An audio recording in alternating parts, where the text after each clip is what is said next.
আমাদের আখেরাত নাই, আমাদের কবর নাই, কোরআন হাদিস আমাদের শিখার দরকার নাই, আছে? সবাই শিখবো।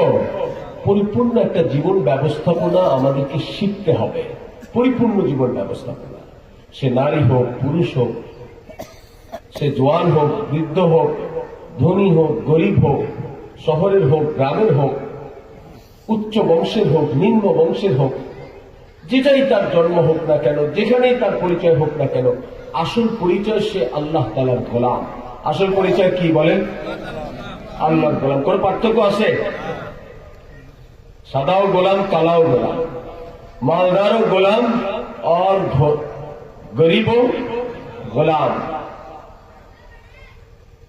এটা আসল হাকিকতটা বুঝে আসে যেদিন মারা যায়, যখন তার জন্য কবর খনন করা হয় আর তার কাফন কিনা হয়, কাফন পরানো হয়। তখন আপনাদের দেশে গরিবের কাফন আর ধনীর কাফন আলাদা আলাদা নাকি একই? কবরের সাইজ ধনীরটা, গরিবের কবরের সাইজের চেয়ে ধনীর কবরের সাইজটা তো একটু বড় বানান, আপনারা বানান না? একই একই, হ্যাঁ একই সব। আমাদের প্রত্যেকের নিজের জন্য দরকার, নারীদের জন্য দরকার, পুরুষদের জন্য দরকার। আল্লাহ আপনাদের এই প্রতিষ্ঠানকে কবুল ফরমান। একটা মাদ্রাসা হলো ইসলামের দুর্গ। ইসলাম এখানে এসে নিরাপদ, এখান থেকে ইসলামকে হেফাজত করা হবে।